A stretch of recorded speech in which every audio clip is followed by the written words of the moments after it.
أعوذ بالله السميع العليم من الشيطان الرجيم من همزه ونفخه ونفثه.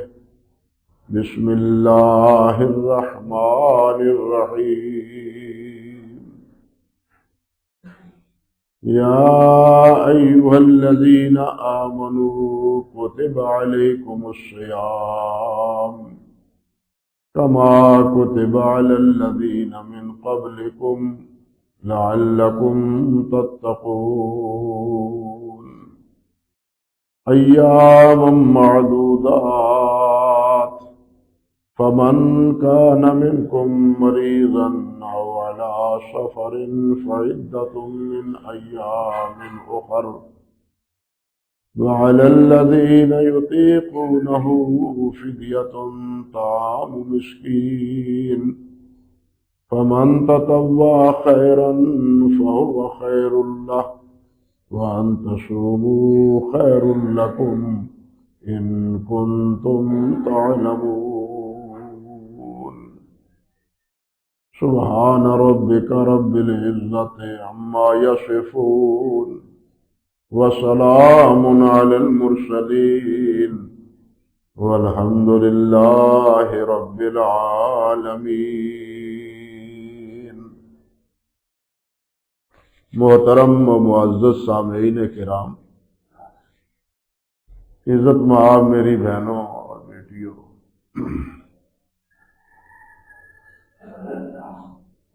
دین اسلام کے جو ارکان خمسہ ہیں، 5 ارکان ہیں،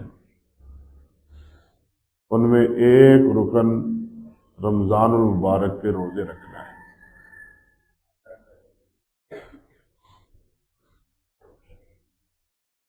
اللہ رب العزت کی توحید اور اللہ کے پیارے پیغمبر حضرت محمد رسول اللہ صلی اللہ علیہ وسلم کی نبوت اور رسالت کے اقرار کے بعد پہلا فریضہ نماز ہے، پھر زکوٰۃ ہے، پھر رمضان کے روزے ہیں، اور پھر حج۔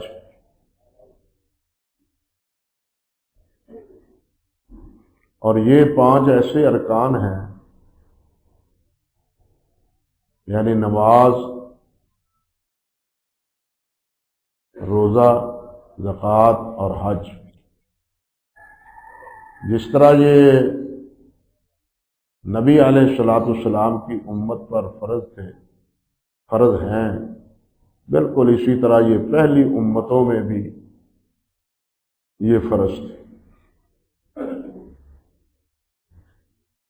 یہ جو آیت پڑھی ہے نا میں نے، اس میں اللہ نے یہی بات فرمائی، کما کتب علی الذین من قبلکم،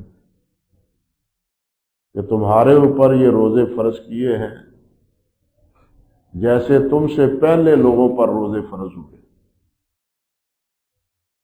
یہ جملہ اگر غور کریں تو نبی علیہ الصلوۃ والسلام کی سچائی اور آپ کی نبوت کی دلیل بھی ہے۔ یہ اس لیے کہ نبی علیہ الصلوۃ والسلام کسی کتاب کو پڑھے ہوئے نہیں تھے،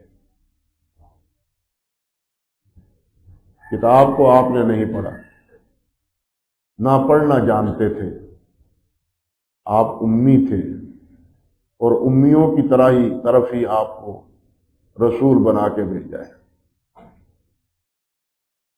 یہ امی ہونے کے باوجود، ان پڑھ ہونے کے باوجود، معاذ اللہ ثم استغفر اللہ، آپ کا ان پڑھ ہونا یہ آپ کے کمال کی دلیل ہے، توہین کی نہیں۔ بنیادی طور پر سمجھ لیں، ہاں عام انسان ان پڑھ ہو تو یہ اس کی کوتاہی ہے، یہ اس کی کمی ہے، لیکن نبی کا نہ پڑھا ہوا ہونا یہ نبی کے کمال کی دلیل ہے کہ پڑھا بھی نہیں ہے لیکن کلام ایسا ہے، کتاب ایسی ہے، پڑھ پڑھ کے سناتا ہے جو تمام اس کے مقابلے میں عاجز آ جاتے ہیں۔ یہ بالکل اسی طرح سمجھیے جس طرح اولاد کا نہ ہونا انسان کی کوتاہی اور انسان کی کمی، لیکن اللہ سبحانہ و تعالیٰ کی اولاد نہ ہونا یہ اللہ ذوالجلال کی عظمت کی دلیل۔ ہر چیز کا ایک مقام اور ہر چیز کا ایک محل ہوتا ہے۔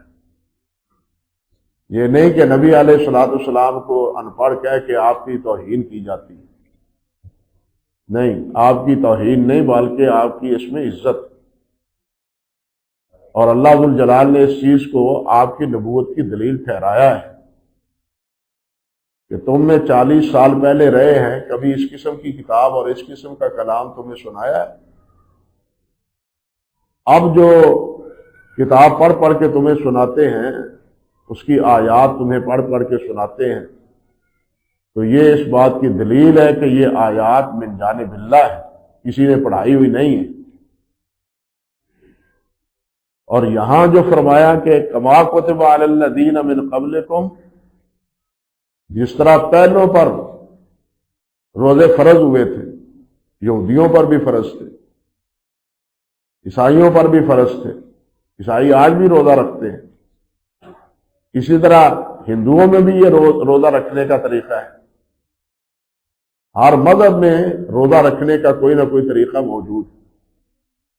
اب آپ نے یہ جو بات فرمائی کہ کما کتب علی الذین من قبلکم، تو یہ اس بات کی دلیل ہے کہ یہ علم اللہ نے آپ کو عطا فرمایا، کیونکہ آپ تو پڑھے ہوئے نہیں، پہلے اقوام کی تاریخ سے واقف ہی نہیں تھے کہ ان کے مذہبی احکام کیا ہیں، ان کے مذہبی معاملات کیا ہیں۔ ما کنت تدری ما الکتاب ولا الایمان، آپ نہیں جانتے تھے کہ کتاب کیا ہے اور ایمان کے مشتملات اور اس کی ضروریات اور اس کے واقعی تقاضے وہ کیا ہے۔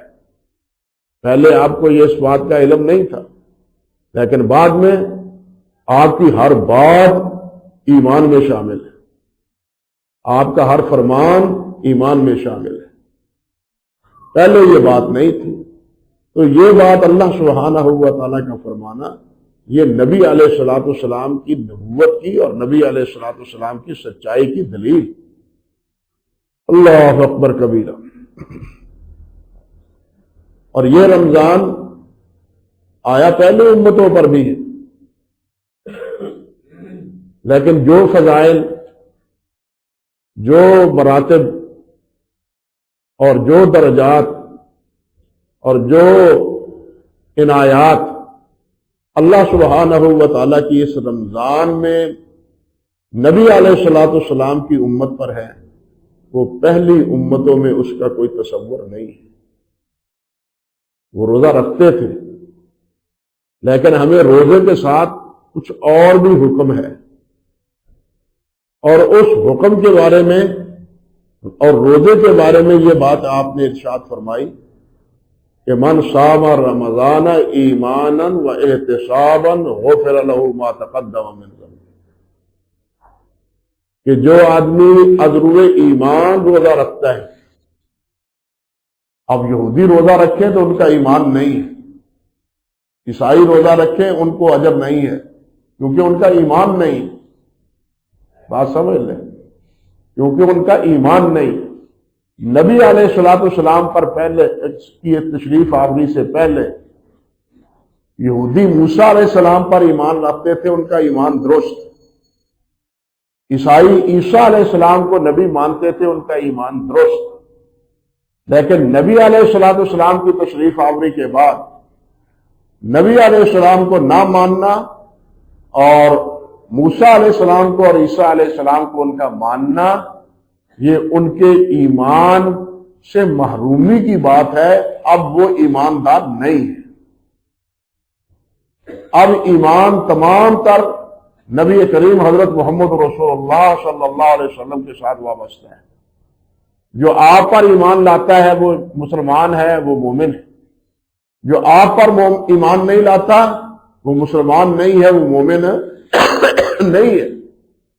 اس لیے یہاں فرمایا من صام رمضان ایمانا و احتسابا، اگر آئے ایمان، روزہ رکھنے والے تو اور بھی بہت ہیں، لیکن جو ایمان سے روزہ رکھتا ہے، اللہ اور اللہ کے رسول پر ایمان رکھتا ہوا روزہ رکھتا ہے، غفر لہ ما تقدم من ذنبہ، اور وہ اس امید پر روزے رکھتا ہے کہ مجھے اللہ اجر عطا فرمائے گا، اللہ مجھے اس کا ثواب عطا فرمائے گا۔ تو اس کا ثواب ساتھ بتلا دیا کہ جو روزے ازرو ایمان رکھتا ہے اللہ سے، اللہ کی رحمت کا جو آئندہ ہوتا ہوا اللہ سبحانہ و تعالیٰ اس کے پہلے گناہ معاف فرما دیتا ہے۔ یہ بہت بڑی بشارت ہے جو اس امت کو نبی علیہ الصلوۃ والسلام نے روزہ رکھنے والوں کو عطا فرمائی۔ اسی طرح رمضان ہی کے بارے میں رات کے قیام کی نبی علیہ الصلوۃ والسلام نے تاکید کی ہے، مسنون قرار دیا ہے کہ رات کا قیام کرو، جس کو ہم تراویح سے اعتبار یعنی تراویح کے لفظ سے تعبیر کرتے ہیں۔ اصل ہے قیام اللیل، رات کا قیام۔ یہ اللہ تعالیٰ کی مہربانی اور اللہ کا فضل و کرم ہے کہ پچھلی رات کے قیام کی بجائے پہلی رات ہی اگر قیام کر لیا جائے تو یہ پہلی رات کا قیام پچھلی رات کے لیے کفایت کر جاتا ہے۔ یہ قیام اللیل میں یہ شامل ہو جاتا ہے۔ اگر نوافل بعد میں رات کو اٹھ کے پڑھتا ہے تو اس کی گنجائش ہے، پڑھ سکتا ہے، لیکن قیام اللیل کا تقاضا وہ تراویح پڑھنے سے کچھ نہ کچھ اللہ کے فضل و کرم سے ادا ہو جاتا ہے۔ اور آپ نے فرمایا کہ من قام رمضان ایمانا و احتسابا غفر له ما تقدم من ذنبه، کہ جو آدمی رمضان کی راتوں کا قیام کرتا ہے اللہ ذوالجلال اس کے پہلے گناہ معاف فرما دیتے ہیں۔ گویا دن کا روزہ اور رات کا قیام، دن کا روزہ بھی بخشش کا ذریعہ اور رات کے قیام کا بھی بخشش کا ذریعہ۔ اسی طرح نبی علیہ الصلوۃ والسلام نے یہ بات بھی ارشاد فرمائی کہ من قام لیلۃ القدر ایمانا و احتسابا غفر له ما تقدم، جو لیلۃ القدر کو قیام کرتا ہے، یعنی لیلۃ القدر کی رات کا علم نہیں ہے۔ کیوں علم نہیں ہے؟ اس میں بھی اللہ تعالیٰ کی حکمت ہے، اور اس میں حکم فرمایا کہ 21، 23، 25، 27 اور 29 ان طاق راتوں کے قیام کا اہتمام کرو۔ طاق راتوں میں کوئی رات لیلۃ القدر کی ہے، اور وہ لیلۃ القدر کی رات ایسی ہے جو خیر من الف شہر، جو 1000 مہینے سے بہتر ہے، 1000 مہینے کی عبادت سے بہتر ہے۔ اب یہ جو انعام ہے اللہ کا سبحانہ و تعالیٰ کا اس امت کے لیے، پہلی امت کو یہ حاصل نہیں تھا۔ ان کی عمریں زیادہ تھی، عمر زیادہ تھی، لیکن اللہ تعالیٰ نے اس امت پر یہ احسان فرمایا ہے کہ ان راتوں کے قیام کی بدولت اللہ ذوالجلال نے جو پا لیتا ہے، قیام کر لیتا ہے، اللہ سبحانہ و تعالیٰ اس کو 1000 خیر من الف شہر، 1000 مہینے کے برابر نہیں بلکہ 1000 مہینے سے بہتر عبادت قیام اپنے لیلۃ القدر کی کے قیام کی اور عبادت کی۔ اللہ اکبر کبیرہ۔ اس سے بھی معلوم ہوتا ہے کہ رمضان المبارک حقیقت میں اللہ سبحانہ و تعالیٰ کی طرف سے ایک بخشش کا، رحمت کا، اللہ کی عنایات کا مہینہ ہے۔ یہ کر لو تب بھی معاف، یہ کر لو تب بھی معاف، ایسا کر لو تب بھی معاف۔ یہ اللہ تعالیٰ کی طرف سے گویا کہ معافی کا اعلان، یا یوں سمجھیے کہ اللہ سبحانہ و تعالیٰ کی طرف سے اس مہینے میں لوڈ سیل لگی ہوئی ہے۔ دکاندار سال کے آخر میں سیل لگا دیتے ہیں، سستے داموں لگا دیتے ہیں، لے جاؤ لے جاؤ لے جاؤ، اتنی قیمت ہے اس کی، سستے داموں دیتے ہیں، لے جاؤ۔ او بھائی، یہ بھی اللہ سبحانہ و تعالیٰ کی رحمت کو پانے کے لیے ایک سیل رات ہے، سیل کا مہینہ ہے، اللہ کی رحمت کو پانے کے لیے، اللہ کی بخشش کو پانے کے لیے، اللہ کے فضل و کرم کو حاصل کرنے کے لیے، گویا یہ بھی ایک سیل کا مہینہ ہے۔ یہ تو اب ہماری قسمت ہے کہ ہم اس سیل کے مہینے سے کچھ نہ کچھ حاصل کر لیں۔ اسی لیے تو نبی علیہ الصلوۃ والسلام کی وہ معروف حدیث ہے جس وقت آپ صلی اللہ علیہ وسلم نے اپنے منبر مبارک پر قدم رکھا تو آپ نے آمین فرمایا، دوسرے قدم رکھا دوسری سیڑھی پر تب بھی آپ نے آمین فرمایا، تیسری پر قدم رکھا تو تب بھی آپ نے آمین کہا۔ صحابہ کرام رضوان اللہ علیہ مجمعین وہ کہنے لگے، سوچنے پڑ گئے کہ آج یہ پہلا موقع ہے کہ ایسا نبی علیہ السلام نے کیا، اس کی کیا کنہا ہے، کیا حقیقت ہے، کیا پس منظر۔ واز سے فارغ ہوئے، خطبے سے فارغ ہوئے تو صحابہ کرام رضوان اللہ علیہ مجمعین نے پوچھ لیا کہ حضور یہ فرمائیں اللہ اکبر کبیرہ کہ یہ آج آپ نے 3 بار منبر مبارک پر چڑھتے ہوئے قدم مبارک رکھتے ہوئے آپ نے آمین آمین آمین کہا ہے، یہ کیوں کہا ہے، یہ کیوں کہا ہے؟ اللہ اکبر کبیرہ۔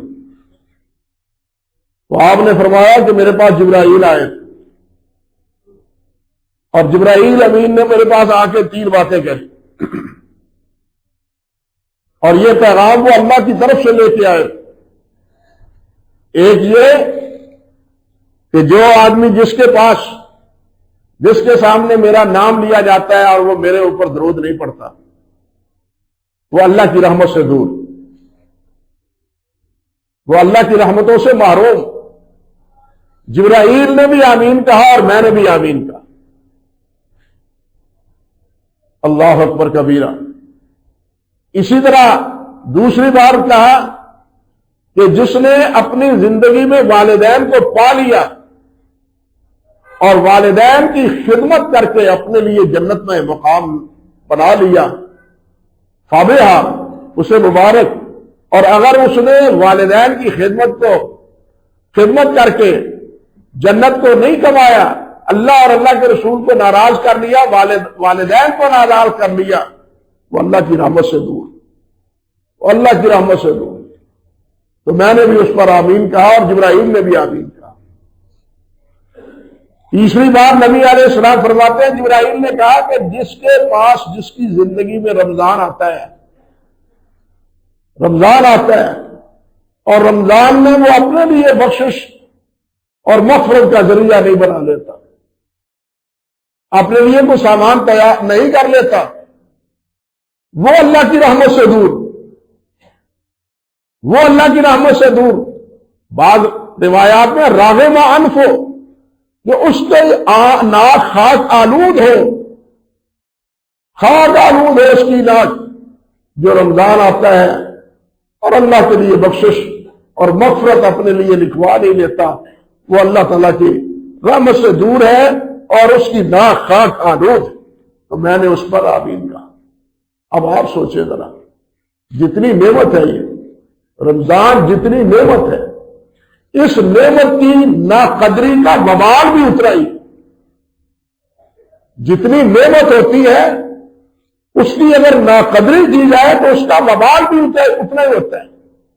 یہ جتنی قدر ہے رمضان المبارک کی، اگر اس کی ہم ناقدری کریں گے، اس کے حقوق کی نگہداشت نہیں کریں گے، اس کے مطابق وقت نہیں گزاریں گے یہ مہینہ، تو پھر اس کا وبال بھی بہت سخت۔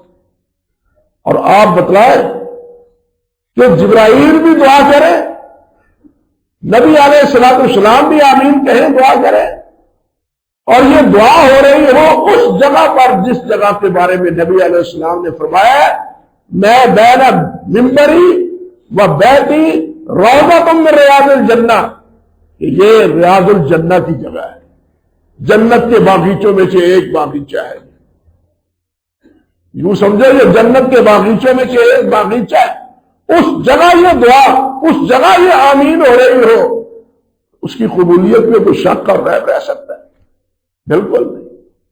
اب ہمیں سوچنا چاہیے، والدین اگر ہیں تو اولاد کو سوچنا چاہیے۔ ایک حدیث میں آتا ہے ہما ناروں کا ہما جنتوں کا، یہ والدین تیرے لیے جنت بھی ہے، تیرے لیے جہنم بھی ہے۔ اگر راضی رکھو گے تو جنت پاؤ گے، اگر ناراض کر لو گے تو جہنم جاؤ گے۔ آپ دیکھیے اللہ سبحانہ و تعالیٰ نے اپنی عبادت کے بعد اپنی عبادت وقضا ربک الا تعبدوا الا اياه وبالوالدین احسانا وقضا ربک الا تعبدوا الا اياه وبالوالدین احسانا. پہلا حکم یہ ہے، اللہ کا فیصلہ یہ ہے، اللہ کے قضا یہ ہے، فیصلہ حکم یہ ہے کہ اللہ کے علاوہ کسی کی عبادت نہ کرو. پہلی بات یہ. اور دوسرا کیا؟ وبالوالدین احسانا، والدین کے ساتھ حسن سلوک سے پیش آؤ.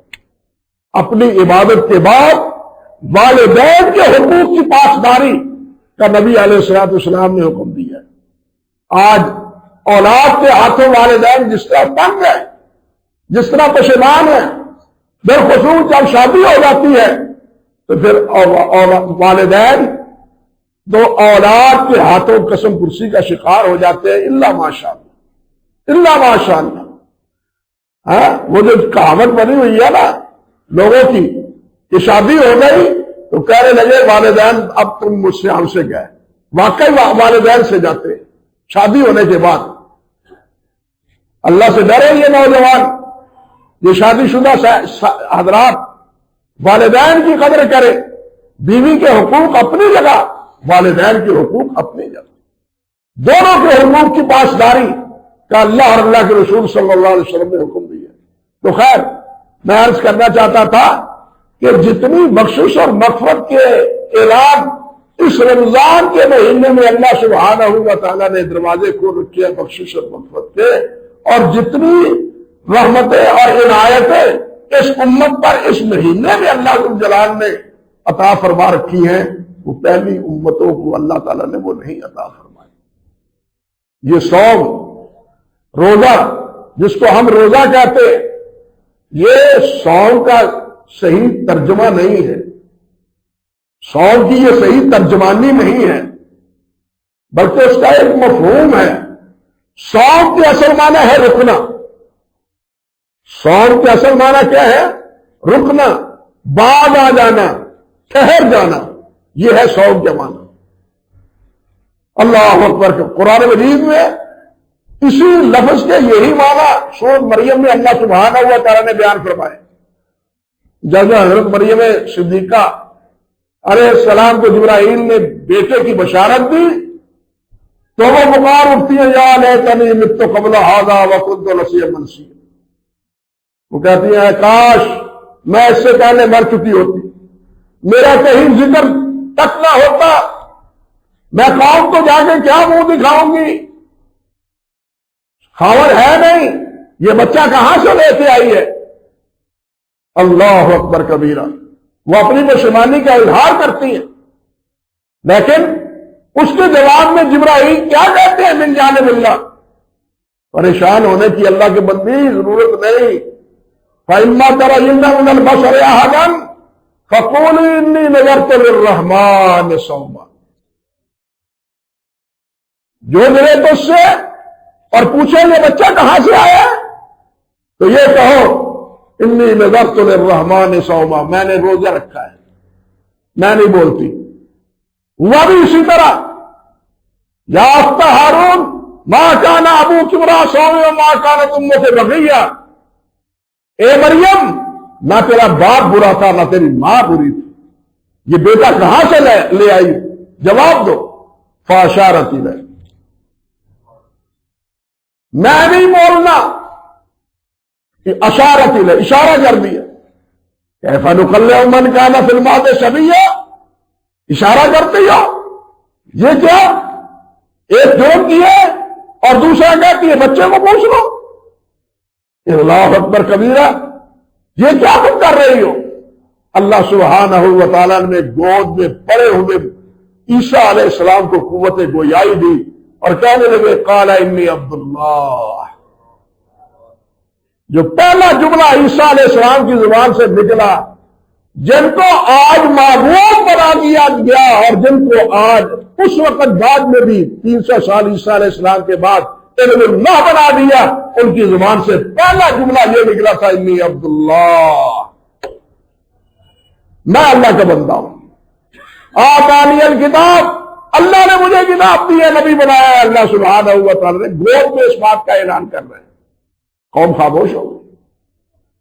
تو صوم کے اصل معنی کیا ہے؟ رکنا، بعد آ جانا، ٹھہر جانا۔ روزے کا بھی یہی مفہوم ہے، روزہ رکھ کے ہم رکے، کس چیز سے؟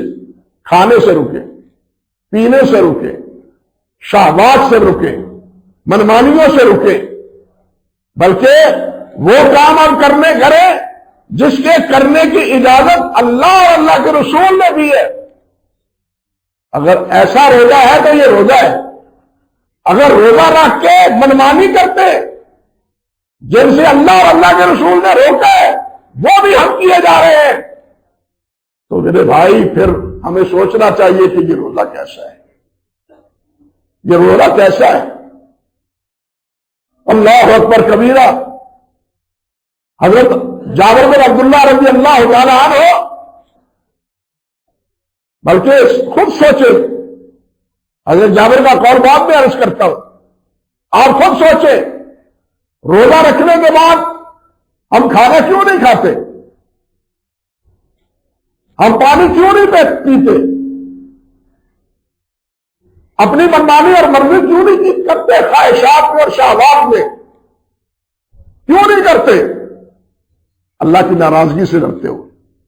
یہی وجہ ہے نا کہ اللہ ناراض ہوگا، کفارہ پڑ جائے گا اگر ہم روزہ رکھ کے کیا کریں، کھانا کھا لیں، پانی کا ایک گھونٹ بھی پی لیں، تنہائیوں میں کوئی دیکھنے والا نہیں، تنہائی میں کوئی دیکھنے والا نہیں، لیکن نہ میں کھاتا ہوں، نہ میں پیتا ہوں، نہ مرضی کرتا ہوں، اس لیے اللہ ناراض نہ ہو۔ یہ تو جائز کام تھے، یہ تو حلال کام تھے، یہ تو درست کام تھے، لیکن جو کام اصلاً تھے ہی حرام، جو کام تھے ہی حرام اور ہے ہی حرام، اگر روزہ رکھ کے ان حرام کاموں سے نہیں رکتے تو ایسے روزے کا کوئی فائدہ نہیں۔ سمجھ لے بات۔ اسی لیے تو نبی علیہ السلام نے فرمایا من لم یدع قول الزور والعمل به، صحیح بخاری کی روایت ہے، من لم یدع قول الزور والعمل به فلیس للہ حاجۃ ان یدع طعامہ وشرابہ۔ جو روزہ رکھ کے، روزہ رکھنے کے بعد جھوٹ نہیں چھوڑتا، جھوٹی باتوں پر عمل نہیں چھوڑتا، غلط باتوں پر عمل نہیں چھوڑتا، جھوٹ نہیں چھوڑتا، فلیس للہ حاجۃ، اللہ ذو الجلال کو ایسا روزہ دار قبول نہیں ہے۔ اللہ نہیں چاہتے کہ وہ کھانا پینا چھوڑے یا نہ چھوڑے، روزہ بھی رکھے، جھوٹ بھی بولتا رہے، روزہ بھی رکھے، جھوٹی باتوں پر عمل بھی کرتا رہے، روزہ بھی رکھے، جھوٹی گواہیاں بھی دیتا رہے، روزہ بھی رکھے اور جھوٹ کا سودا اور سلف وہ بھی فروخت کرتا رہے، روزہ بھی رکھے اور ملاوٹ والی جھوٹی چیزیں جو ہیں ان کو بھی فروخت کرتا پھرے۔ دو چیزیں ایک جگہ جمع نہیں ہو سکتی۔ روزہ صرف منہ کا روزہ نہیں ہے کہ کھانا نہیں ہے، پیٹ میں کچھ نہیں جانا، روزہ رکھنا یہ ہے کہ رک جاؤ اور اللہ والے رک جاؤ۔ حدیث میں آتا ہے نا کہ اللہ سبحانہ و تعالیٰ کی طرف سے فرشتوں کو اعلان ہوتا ہے، فرشتوں کو، کہ جاؤ بازاروں میں جا کے اعلان کرو، روکا دو اور کہو یا باغی الخیر اقبل و یا باغی الشر افسر، اللہ اکبر کبیر، او نیکی کرنے والوں اور نیکی کرو، اور نیکی کرو، اور نیکی کرو، نوافل پڑھو، قرآن پڑھو، ذکر و اذکار کرو، صدقہ خیرات کرو۔ رمضان کا مہینہ ہے، جو کام کرنے کے ہے اس مہینے میں یہ کرو، اقبل، آگے بڑھو، آگے بڑھو، پیچھے نہ رہو۔ اللہ اکبر کبیرہ۔ ہم جھوٹ میں، مال میں، عہدے میں، اپنے وقار اور عزت میں ایک دوسرے سے بڑھنے کی کوشش کرتے ہیں. او بھائیوں، یہ چیزیں ایک دوسرے سے بڑھنے کے لیے نہیں ہیں. بڑھنے کی چیزیں ہیں ایمان کی، اعمال صالح کی، سچائی کی. یہ ہے وفی ذالک فلیتنافس المتنافسون. اس میں آگے بڑھو، نیکی کے کام میں آگے بڑھو، بھلائی کے کام میں آگے بڑھو. جو کام اللہ اور اللہ کے رسول کے نافرمانی کی ہے اس سے دستکش ہو جاؤ. فرشتہ اعلان کرتا ہے یا باغی الخیر اقبل و یا باغی الشر اقصر. اور شر فساد پھیلانے والے نافرمان اکثر رک جا، حیا کر، باز آ جا. کوئی اب تو باز آ جا، اس مہینے میں تو باز آ جا. اللہ نے تو جنت کے دروازے کھول دیے، جہنم کے دروازے اس مہینے میں بند کر دیے، اور تم اللہ کے کھلے ہوئے جنت کے دروازوں میں جانے کی سبیل پیدا کرو، نہ کہ جہنم کے بند دروازے اپنے لیے کھلوا لو. اللہ نے تو بند کر دیے ہیں تمہارے لیے دروازے. اب تم جانے کی کوشش کرو گے جہنم کے دروازے کو کھول کے نافرمانیاں کر کے. اس لیے اکثر رک جاؤ، باز آ جاؤ. اب تو شرم کرو، اب تو حیا کرو، اس مہینے میں تو حیا کرو. حضرت مجدد صاحب رحمۃ اللہ علیہ نے لکھا ہے مکتوبات میں، حضرت مجدد الثانی رحمۃ اللہ علیہ نے، اور حقیقت بھی یہی ہے. اللہ اکبر. وہ فرماتے ہیں کہ جس خوش نصیب کا رمضان نیکیوں میں گزرتا ہے اس کے باقی مہینے بھی نیکیوں میں گزریں گے، اور جس بد نصیب کا یہ مہینہ نافرمانیوں میں گزرتا ہے اس کے باقی 11 مہینے بھی نافرمانیوں میں گزریں گے. نیکی نیکی کو جنم لیتی ہے، سچائی سچائی کو پھر بلاتی ہے، جھوٹ جھوٹ کو جگہ دیتا ہے. بلکہ ایک جھوٹ کو مٹانے کے لیے، سچا ثابت کرنے کے لیے آپ کہتے ہیں گھر کو مسئلے 100 جھوٹ بولنے پڑتے ہیں،